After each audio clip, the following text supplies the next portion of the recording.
pas mieux qu'amour. Non, ce n'est pas du tout bien. Que ça ne soit pas l'habitude. Peut-être à tel niveau, il y a de la révolution. Je ne peux pas accepter, ce n'est pas du tout bien. Ça peut arriver que tusumbulie mambo ya maisha.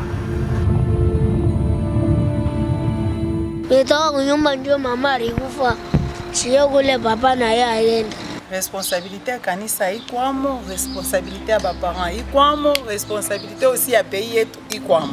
Donc il y a d'autres choses la nature doit nous enseigner. Hata mu Biblia banasema il faut bantu bapendane. Unasema ser na frère ba mumisa moyo. Juu tu unafuata vile bankambo vile barifanya. Aina nzambi, planification familiale, c'est pour mettre de l'ordre. Même les serviteurs du diable ont ce titre. Muloji kama riloka na ye anesha kufwa. Muloji bwake. Muloji kubwakia bunatumika. Parce que unaweza kutumika na mtu me au yeye damu yake. Lepi tukunaona badada wengine nabo beo na ngishishi. Huko na bamba motar tipaka na mukivuno. Epi tena na mbamba motar na kumabeka. Est-ce que viku bien filé?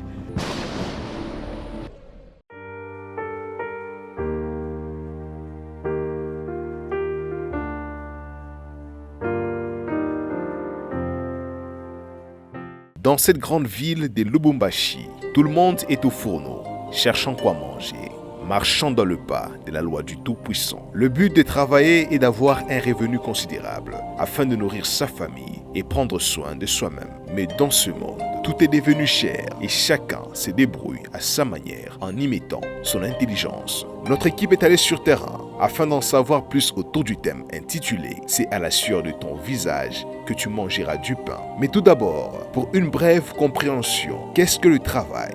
Le travail, c'est une institution que Dieu a instituée, c'est une institution divine. Au même titre que les mariages, l'une des premières choses que Dieu a instituées, c'est le travail. Lorsque Dieu crée l'homme, Dieu l'a établi dans un jardin pour qu'il soit cultivateur. C'était déjà là la première fois où on a parlé du travail. Donc l'homme a été créé pour travailler. D'accord. Pour moi, le travail, c'est une activité humaine donc qui demande beaucoup d'efforts que l'homme doit produire afin d'obtenir des résultats qui peuvent souvenir à ses besoins.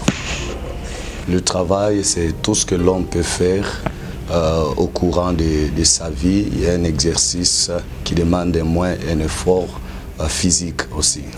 Tiré du livre de Genèse chapitre 3, le verset 19a, l'homme ne peut se satisfaire que par le travail, quitte à dire la sueur de son front. Mais qu'est-ce que la sueur de son front? Premièrement, nous devons d'abord comprendre que la chose a été d'abord déclarée par Dieu. C'est dans Genèse chapitre 3. L'homme a essayé un peu de désobéir à la voix du Seigneur. Et c'est une déclaration que le Seigneur a déclarée d'abord à l'homme en disant que c'est par la sueur de ton front que tu mangeras. Alors, ce qui veut dire d'abord en mot sueur, ça part d'abord de l'énergie. La personne qui est en train de libérer. Et ça représente le sacrifice, voilà. Et ça représente aussi les efforts personnels. Pour moi, d'abord, la première des choses que je vais essayer de mettre en valeur, c'est la responsabilité d'abord qui revient à l'homme. Parce que lorsque vous essayez même de lire même le passage en question, et vous allez comprendre que tout ce que Dieu avait déjà mis à la disponibilité de l'homme n'était que le résultat du travail que Dieu avait déjà eu à faire. Alors l'homme n'avait rien à apporter à ce que le Seigneur avait déjà placé. Et lorsque vous êtes descendu même avec les Écritures pour comprendre, vous allez comprendre que l'objectif pour lequel le Seigneur a placé l'homme dans les jardins, c'était de le garder ainsi que de le cultiver. Donc l'homme devrait entretenir ce que Dieu avait déjà planifié ou Dieu avait déjà établi dans les jardins. Tu ne travailles pas, tu ne manges pas. Écoutons les propos de l'homme de Dieu, le berger Tony. Que c'était une déclaration que Dieu a déclarée pour l'homme, parce que l'homme n'a pas obéi à Dieu. Et Dieu a déclaré que l'homme, pour que l'homme puisse manger, il faut qu'il puisse libérer son énergie. Ça a de l'impact. Donc je peux donner même l'exemple. Quelque part dans la Bible, on nous dit que si la personne ne travaille pas, ne mangera pas. Donc c'est-à-dire que libérer son énergie pour quelque chose, c'est très important. Et là, on ne peut pas dire que ça n'a pas l'impact, ça a de l'impact sur la vie de plusieurs personnes. On ne peut pas manger du pain sans travailler. On ne peut pas manger du pain sans travailler. On ne peut pas se nourrir sans dépenser l'énergie. Parce que si on dit que ça n'a pas de difficulté, nous voyons plusieurs personnes. Ils ont des grâces, oui, bien sûr. Là, on parle déjà de la chrétienté. On ne peut pas dire que j'ai la grâce sans travailler. J'ai le don sans travailler. Donc, il faut toujours travailler. Il faut toujours dépenser son énergie. Et il y a plusieurs personnes qui restent sans travailler en disant que bon, j'ai la grâce de Dieu, j'ai les dons de Dieu, je ne peux pas travailler. Donc ça a de l'impact. Ça a de l'impact. C'est vraiment important que la personne puisse travailler. Et vous allez voir que beaucoup de personnes souffrent parce que Dieu a déclaré en disant que l'homme mangera la sueur de son front. Donc c'est très important. Qu'on soit chrétien ou pas, nous sommes obligés de travailler. Nous sommes obligés de se sacrifier. Nous sommes obligés de donner l'énergie. Mais oui, c'est un peu ça. Et dans Thessaloniciens, on nous dit, comme je viens de le dire, celui qui ne travaille pas ne mange pas du pain. Donc c'est-à-dire que ça a de l'impact. Nous voyons des gens, prenons l'exemple de 2 ou 3 personnes, ceux-là qui disent, bon, je reste à la maison. Vous allez voir que la personne va souffrir. Et vous allez voir que la personne ne va pas manger, ou soit ne va pas nourrir ses enfants. Donc c'est vraiment important que la personne puisse travailler. Même si c'est venu par les déclarations de Dieu, c'est très important. Et ça a de l'impact sur cette génération, oui. Quand l'homme avait péché, le travail s'était retrouvé ainsi placé sous le signe d'une malédiction. Le travail se situe désormais entre la malédiction et la bénédiction. Il est déterminé par ces 2 paroles contradictoires qui sont très choquantes. Certes, mais sans se neutraliser réciproquement. Le pasteur Théophile nous en dit quelque chose. J'aimerais d'abord revenir, parce que c'est un concept qui est biblique, j'aimerais revenir sur le livre de Genèse. Après l'échéance de l'homme, c'est-à-dire la chute de l'homme, Dieu a prononcé quelques paroles, et les paroles parmi lesquelles Dieu a prononcé, c'était que l'homme mangera la sueur de son front. Et manger la sueur de son front, c'est que à la création, Dieu avait créé un accès favorable et accessible aux besoins de l'homme, surtout avec les besoins de première nécessité. Alors, l'homme en péchant, l'accès était facile et libre, et l'homme a créé une difficulté. C'est que l'homme ne peut plus avoir cet accès favorable. Maintenant, c'est devenu difficile. Il fallait que l'homme puisse maintenant travailler pour avoir le pain. Vous allez comprendre avec moi, quand l'homme a péché, Dieu a maudit la terre. Et quand le Christ est venu renouveler l'homme, mais Christ n'a pas renouvelé la terre. C'est ainsi que vous allez comprendre avec moi quand vous lisez les livres de Apocalypse chapitre 21, le verset 1er. La Bible déclare qu'il y a un nouveau ciel et une nouvelle terre. Donc Christ est venu pour renouveler l'homme, mais la terre reste maudite. Ainsi, le renouvellement de la terre sera avec l'avènement de notre Seigneur Jésus-Christ. Donc pour le moment, ce sujet est également d'actualité. On doit travailler pour avoir son pain. Vous allez comprendre avec moi quand vous lisez également les livres de 2 Thessaloniciens 3, 10, la Bible déclare « Celui qui ne veut pas travailler ne mange pas non plus ». Et quand vous revenez également toujours dans l'Ancien Testament, dans les livres de Deutéronome chapitre 2, le verset 7, Dieu dit qu'il a béni Israël, non pas par une prière, par une alliance, parce qu'Israël avait l'alliance, avait les prophètes, avait la prière, Israël avait toutes ces choses-là. Mais ce que Dieu a béni, ce n'était pas la prière, c'était le travail. Donc, vous allez comprendre avec moi, il faut toujours travailler pour avoir le pain et ça reste ainsi jusqu'à l'avènement de notre Sauveur. Nous nous sommes instruits, mais après la venue du Seigneur Jésus-Christ, Fils de Dieu, la malédiction a-t-elle été abolie? Le prophète Isaac Kabouya nous en dit plus. Je dirais oui, mais plusieurs ne sont pas ceux qui respectent ces principes ainsi que ces lois. Parce que vous allez comprendre que dans le monde spirituel ou dans le monde naturel, Dieu gouverne la terre par des lois.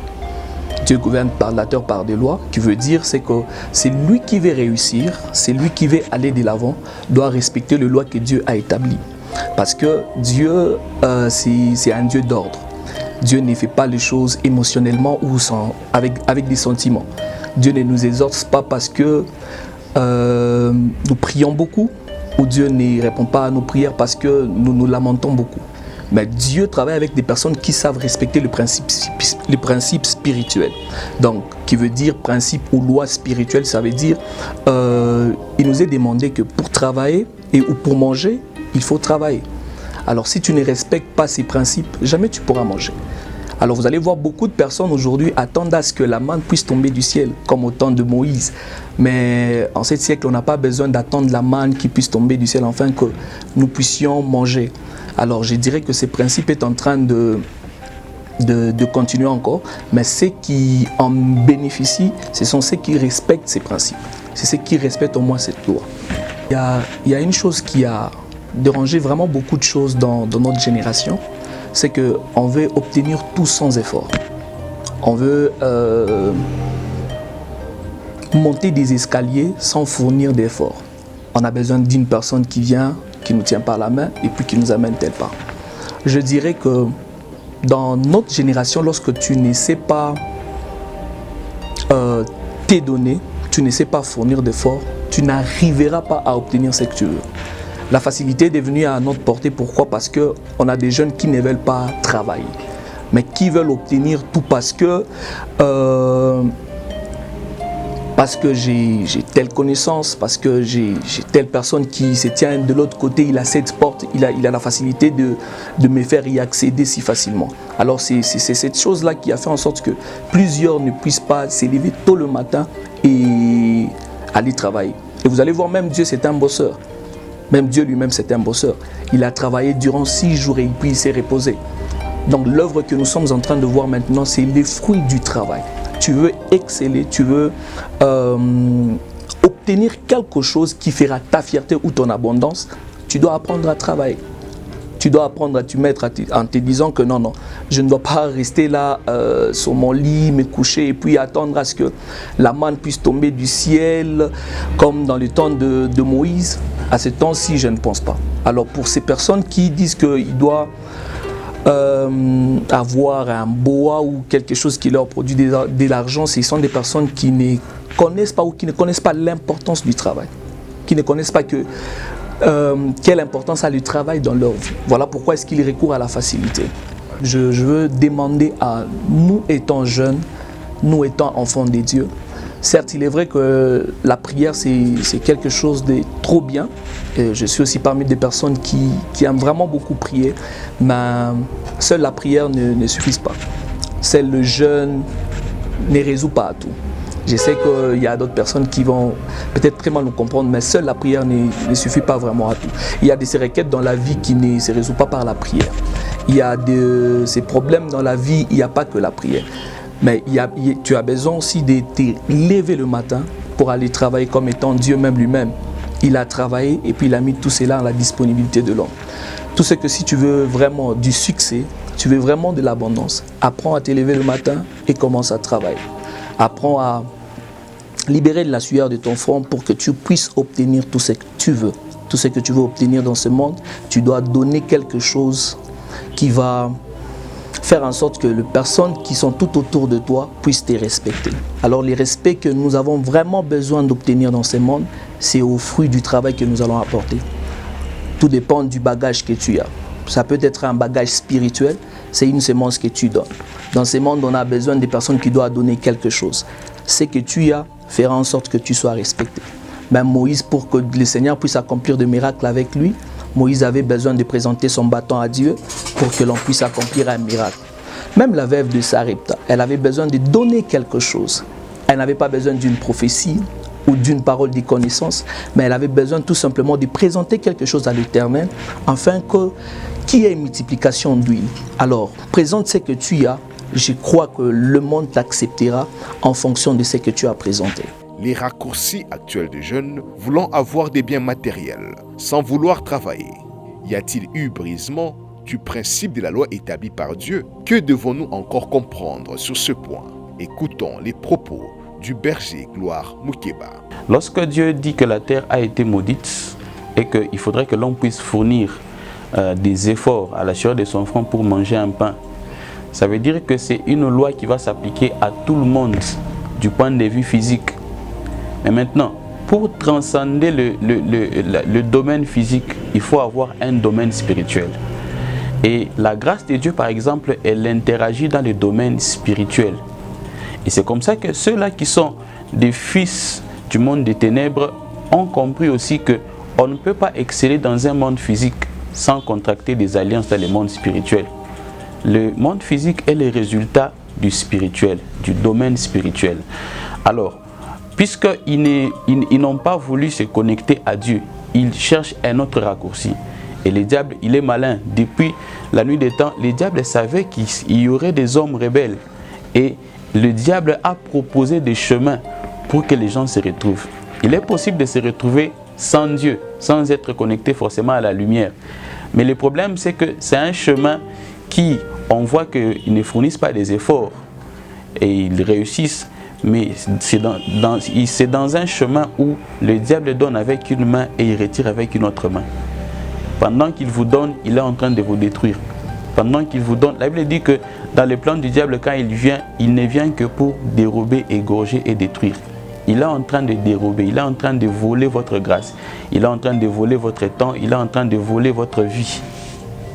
C'est ce qui se passe.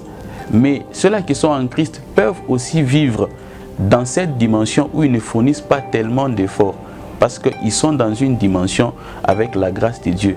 Mais la bonne nouvelle avec Dieu, c'est qu'au-delà de ça, Dieu vous donne la vie éternelle. Dieu ne vous prend rien. À l'époque où le travail de la terre occupait une place prépondérante et n'était pas mécanisé, c'était réellement à la sueur du front que les hommes se nourrissaient. Déjà, vous allez voir que lorsqu'on va épingler Abraham, on va épingler Abraham, Isaac, Jacob et les autres, vous allez voir que tous ces personnages sont des personnes qui ont marché avec Dieu. Donc, la malédiction qui a été relâchée sur la terre, alors que l'homme a péché, pour dire que la terre, elle produira des ronces et des épines, et c'est à la sueur du front qu'il faudra trouver quelque chose à manger, en d'autres termes, avoir des revenus ou avoir quelque chose.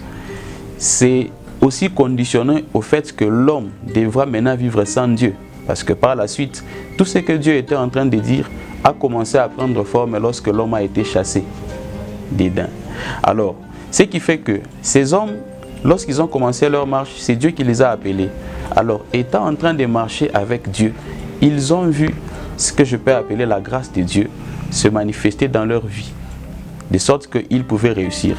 Je vais vous parler par exemple d'Isaac dans Genèse chapitre 26. Isaac, je retrouve, c'est les Philistins et on dit qu'il y avait la famine. Mais il voulait aller en Égypte. Dieu lui dit, ne pars pas en Égypte, reste dans ce pays. Et la Bible dit au verset 12 que Isaac sema dans le même pays où il y avait la famine pour tout le monde. Isaac a sémé et il a récolté jusqu'à devenir de plus en plus riche. Il y avait la touche de la grâce de Dieu qui l'accompagnait. Et on dit, il allait devenir de plus en plus riche parce que Dieu l'a béni. La bénédiction, la malédiction. Dans la grâce, il y a la bénédiction. Et Éphésiens chapitre 3, Éphésiens chapitre 1 plutôt, le verset 3, la Bible dit qu'en Christ, lorsque je parle de en Christ, je vois déjà les temps de la grâce. En Christ, nous avons été bénis de toutes sortes de bénédictions dans les lieux célestes.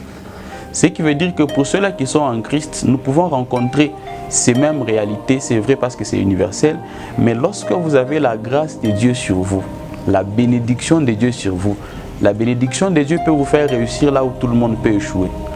La bénédiction de Dieu sur vous peut vous faire positionner là où tout le monde ne saura pas se positionner. C'est comme ça que ceux-là qui sont du côté des ténèbres, pour réussir sur cette terre, ils touchent aussi à quelque chose. Il y a une couverture spirituelle qui doit leur accompagner, mais c'est limité. Mais c'est en Christ où nous avons une couverture spirituelle qui n'a pas de limites, qui peut nous amener dans des dimensions de plus en plus supérieures. C'est au fait ce qui se passe. Le travail, une malédiction? Loin de là, peut-être. Alors, certes, le travail s'accompagne des moments difficiles, des lassitudes, des peines de fatigue, mais il est source d'épanouissement. Il assure la dignité de l'homme et pour les chrétiens. Le travail, un don de Dieu. La suite au prochain numéro.